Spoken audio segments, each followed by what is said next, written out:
All right, I'm here today with Ted Dutcher, former San Diego Padre pitcher, also Wall Street executive.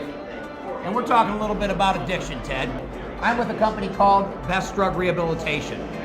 And what we've done is we found a way to tackle addiction holistically. Being that, you're around Wall Street and you've been around the sports industry, what's your thoughts on addiction?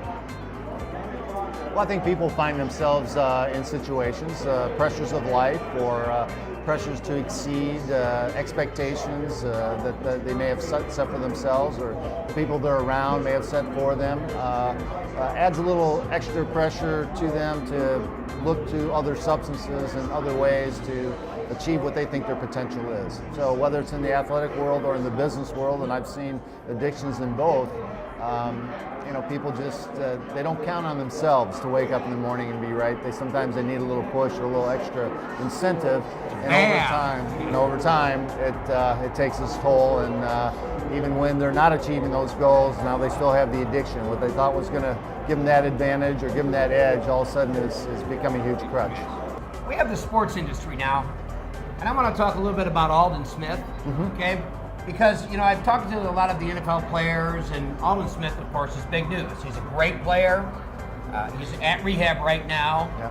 And what I like to ask, being that you're, from Wall Street and, from the sports area, does the NFL do enough, or can we do more? I think you can always do more. I mean, it's really cutting through the barrier to where players seek the help more than they are worried about the stigma that comes along with what their addiction is. In other words, how do we break through the barrier where players are more comfortable coming forward and dealing with their addiction and getting the help that they need? When we were young, the average time that an individual might have drank a beer was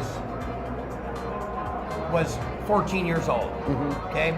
It has now moved down into the 5th grade. What are we going to do with these kids to help them? What's your thoughts there?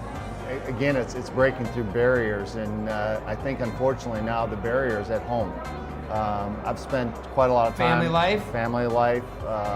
What the parents' expectations are. The parents are more afraid of that, that umbrella of doubt. Am I a good parent? Am I a bad parent? So they let the kids do whatever they want to do. They get away with whatever they want to get away with. And talking about society in general now, it's not the same when you and I grew up, where I knew if I drank a beer when I was 14 or 15 years old, I was going to get a good kick in the butt. Yeah, kick in the butt. Today, it's having 2 kids that have gone through high school, gone through college.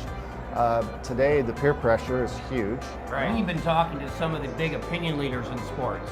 The Herman Moores, you look at the John Jollies, Aldon Smith, after he gets better and gets back in the game, starting like an Addiction 101 class, where we bring the parents to the auditorium of the high school or junior high that the individual teen plays at, or, is a student at, and we actually mentor the parents to learn how to communicate with their kids, to ask the right questions, and if necessary, to do a drug test. Nice.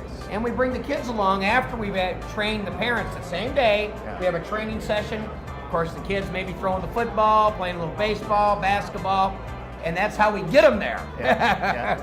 And then we formulate, some policies that the parents can learn from, and we call it Addiction 101. And actually train the parents. Spot on, yeah. So, any words of advice for me before I let you go? No, I think the program sounds awesome. Keep up the good work. I'd love to see it in my town. There you go.